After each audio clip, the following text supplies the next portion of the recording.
Hey y'all, welcome to our channel. We are super excited to be part of this big production that Amy Fuel has worked so hard to bring to you guys. She has worked to get all this together over at the HOA channel. So I just want to encourage you to check out the HOA channel and all the other participants that have brought videos this week about growing your own food. The ones today, along with us, as well as the ones previously in the week. I hope that you check them all out. We are super pumped to bring you this video about raising beef cattle, and we hope you enjoy it. What is going on, y'all? It's Andrea and Ben and Lane here at VW Family Farm. We're missing Emily. She's our 15-year-old daughter if you're new here. This video is going to be all about raising beef cows. We're super excited to bring that to y'all because that is one of our passions. It is my favorite animal on the homestead. I love cows.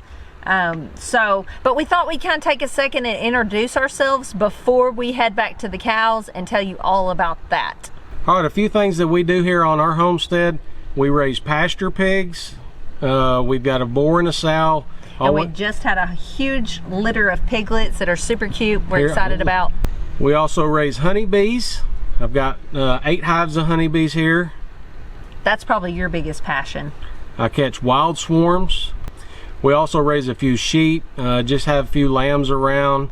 They actually mow our yard, so they're out in our yard right now mowing the grass down. We don't do that completely all summer because sheep poop everywhere, but this early spring they're helping us eat the grass and save time and money on mowing. We've always raised chickens, it seems like forever and ever, but this year we went big and we bought a big flock of chickens. We saved them actually from a processor. They come out of a laying house. We're gonna do like the Joe Salatin style of moving our poultry behind our cows to help on fly control. We had help from good friends and built this huge mobile chicken house. It's called the Cluck Wagon. So we actually have hundreds of chickens right now. We're getting lots of good free range eggs, and we hope this summer to not even be feeding them, that they'll be getting lots of grass and bugs and all the things they need, and they'll be actually organic eggs at that point. So that's the main things we raise here on our homestead, along with we always raise batches of meat chickens. We have random animals, cats and dogs. We have guardian dogs, as well as we have a cattle dog we're in the process of training right now. We're gonna head back to the beef cows and get to talking about beef cows. I also have a herd of milk cows. I milk cows every morning. We try to make everything here on our homestead profitable. If we're gonna do it, we always try to do more than our family needs and sell the extra. That helps us pay for this farm and keep everything running, as well as we have systems in place for lots of different income streams to where if we ever needed to do this for a living, we already have it all set up. We could just go bigger and hopefully make it. But let's head back to the beef cows.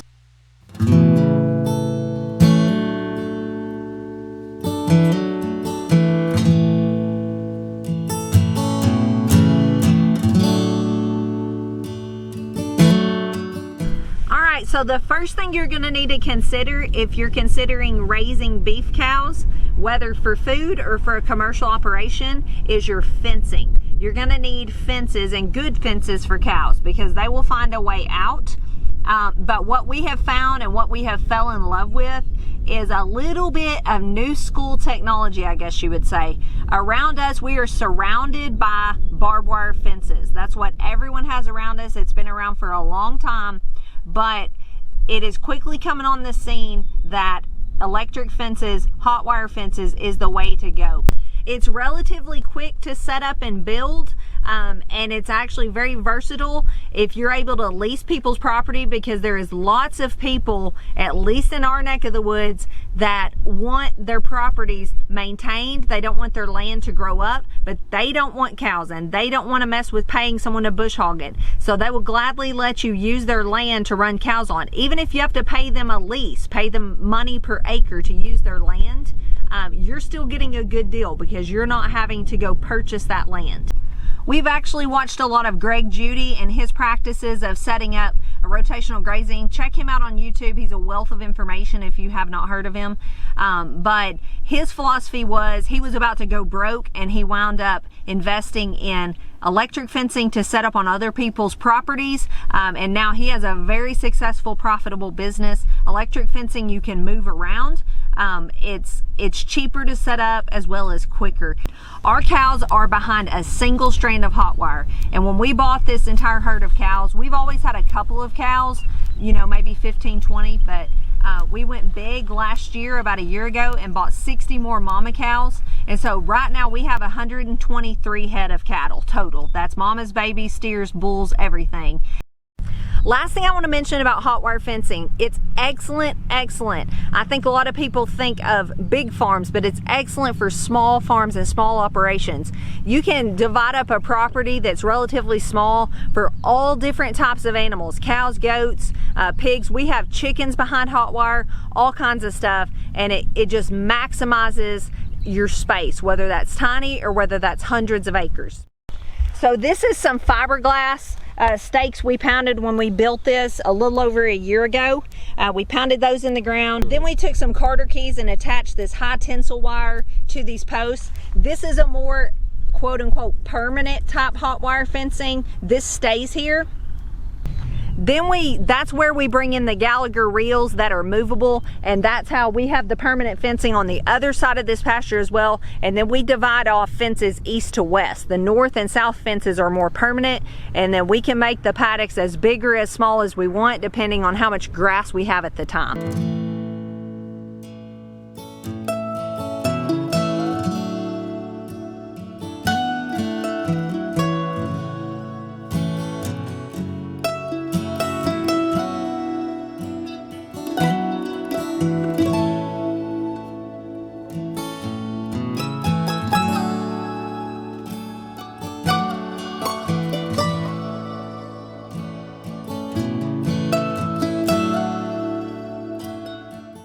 Okay, so the next thing you need to consider is what kind of cattle operation are you wanting to have? Are you just wanting a couple to raise beef for your family? Or are you gonna have several cows that are gonna be calving and you're gonna have more than enough, and then where are you gonna sell those calves if it's more beef than your family needs? You have a few options. You can sell those at like a sale barn, an auction, which is what a lot of cattle farmers do. They either sell a whole truckload, they call that a pot load, that's usually about 75 calves, or they will sell them at an auction and you can take 2 or 3 or 40 at a time, it doesn't matter. When you raise mama cows that in reality should have a baby for you every year, every 12 months, they should have a baby and then a couple months later get bred, and about 10 months later have another baby. If not, you're not running the most profitable cattle business. But if you run mama cows that are calving every year, you're running what's called a cow-calf operation. And so that's one way to do it. You can also keep those calves and feed them out, wean them and raise them up and ready to sell, and raise those as stocker calves to take to the market for beef. You can also raise them on grass. That's what we're doing here. We're largely just feeding them grass. And then what we try to do with as many of ours as we can is sell them to people that are looking for beef, home-raised, farm-raised beef, either grass-fed totally and grass-finished, or grass-fed and then finished on some grain. That is your most profitable business this day and time. We don't have enough customers for all of these calves to go to individuals, so we take a lot of them to auction as well. I also have a few dairy cows. You can probably see this Jersey cow walking up behind me. Her name's Butter. My dairy cows all have names. It's unlike the beef cows. They're a smaller group, a more intimate group that they're my girls. So I'm gonna introduce you to those in a little bit. Totally different operation. That's your next thing to consider. What kind of cattle operation are you wanting to have?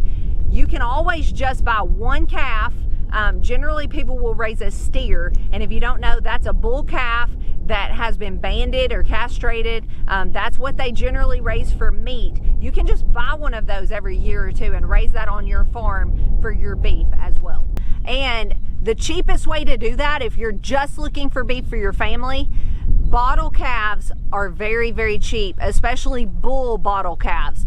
You can get those for next to nothing. You can bottle raise it and then raise it and feed it out, and you have beef for a very, very cheap price. Hey, Butter. Hey, Butter. Hey. All right, so as the boys are getting ready, we're about to call the cows up here. I just want to reiterate, you can do cattle farming on as small or as big of a scale as you want to. You can literally raise one cow in a backyard to having hundreds of cows. So just don't let cows intimidate you. I hear a lot of times, I love goats, but I'm scared of cows. Cows are not any more scary than goats. In fact, I've had wilder goats than I've had cows. So don't let that hold you back. If it's something you want to do, go for it. As I was telling y'all about some of the modern things we use on our cows, one of the most cool things we've discovered in the last literally couple months is using a drone to herd them this way, because they don't know what the drone is. So we get it behind them and fly, and it rounds them right up. We had some crazy cows in the herd we bought that we thinned out a few weeks ago and got rid of the crazies, and we were nervous about trying to get all those up, but it worked just fine with the drone. It brought them right to us. Come on. Woo! Come on, girls. Come on. Come on, girls.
So this is some of our cross fences we were telling you about with the reels that we use. And then we use these stakes. These are our favorite types of stakes from Gallagher. They have the stepping on the bottom you can see down there. That makes it a whole lot easier to get in the ground. These here are actually the ring top type post. They've got some sort of reinforced, that's not plastic. I thought it was plastic when I first looked at it. What we've always used before we got these were metal, all metal, but they do bend. These right here are so much better on getting it in hard ground. You wouldn't think that would be a big deal right here with all the rain and mud we have, but come back to the south in about July or August and our ground is like concrete. So that really makes a difference getting those in the ground. So that's what we do to pop up the temporary fences to cross fence our pastures. And like I told you, we can make those as small or as big as we want to. And you can do the same thing in your yard or in your small property or whatever. You just divide it up based on how big of an area you want them to have. We've actually given them a huge area before when we knew we needed to leave for like a week at a time, so no one would have to do anything with our cows. That's the beauty of it. You can adjust it. One more thing before we head up to the house, and I want to tell you my most important tips for raising beef on a homestead is water. If you're going to rotationally graze like this, you're going to have to consider where your cow's going to drink from. Do you have a pond? Are you going to need to tap into a well? What are you going to do? So, or are you going to be close enough to your house you can just water them from your house? We ran a mile of water line back through this field, buried it underground, and put quick connects all along the way. You can see Ben down there.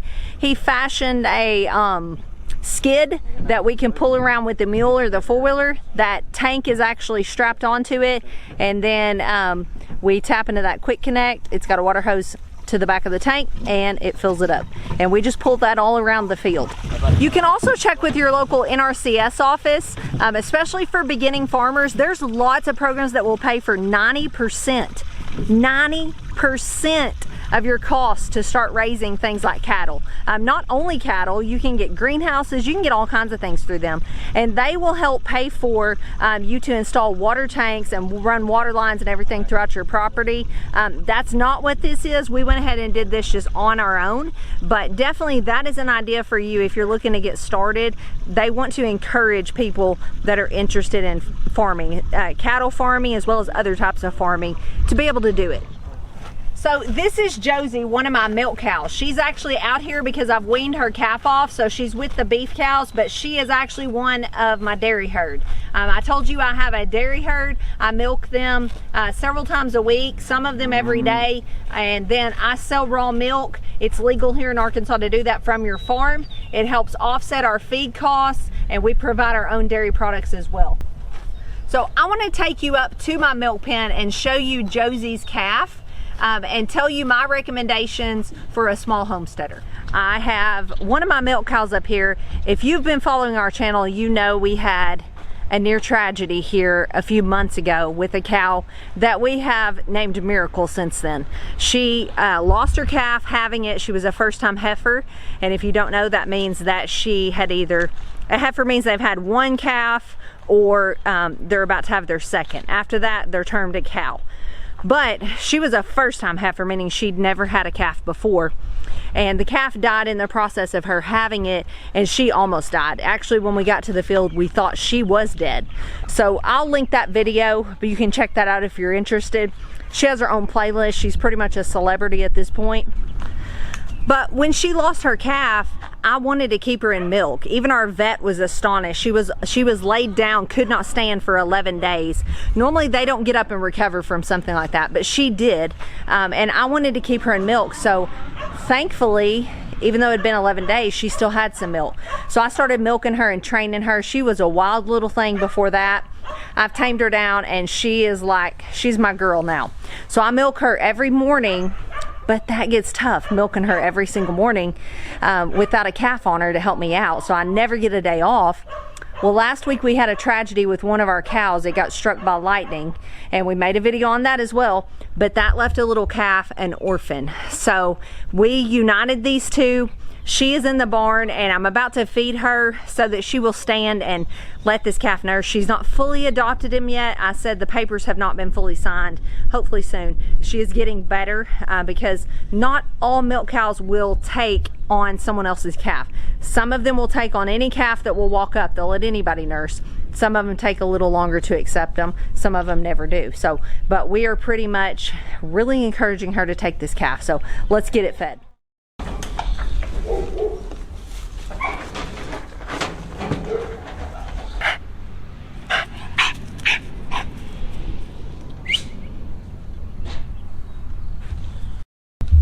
And how'd y'all like our footage of our little cattle dog?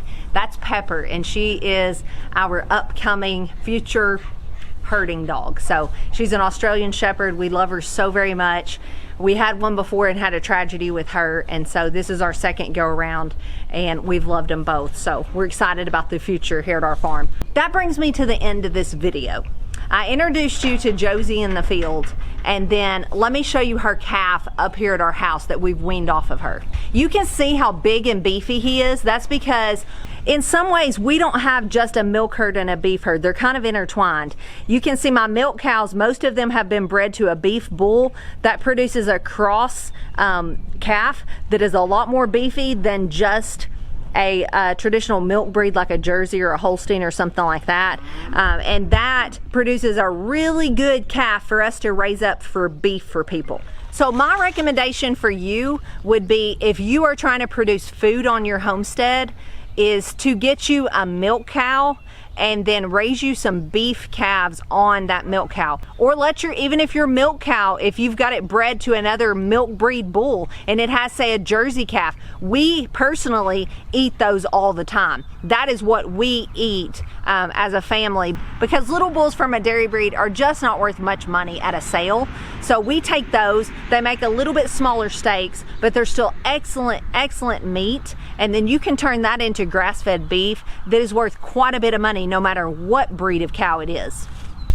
So I know this video is about raising beef cows, and while we encourage that and we love that here on our homestead, if you are new to homesteading or you're just specifically trying to raise your own food, I think a dairy cow is a great way to go and raise some calves off of that, whether they're beef breeds or dairy breeds, and then that provides your beef as well. So you can get your yogurt, cheese, milk, ice cream, as well as your hamburgers.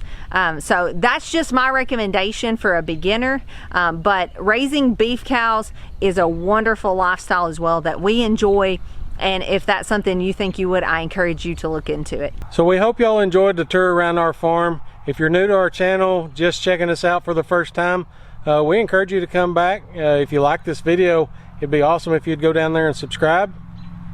And we just appreciate y'all hanging out with us. I appreciate that you are interested in raising your own food. You may not have felt super prepared for this time that we're going through right now, but there's no reason that you can't learn from that and be prepared next time and feel better about where you're at. And I just appreciate the fact that y'all are so eager to learn. That encourages people like us that are putting out videos to keep going. So thank you for that. And we just love each and every one of you. We love this community of homesteaders, all different types of people. You don't have to be just like us. Everyone is welcome here. And so thank you from VW Family Farm, and I hope you learned something from this video. Leave us a comment if you did. And you got anything else? Just thanks for watching, and God bless.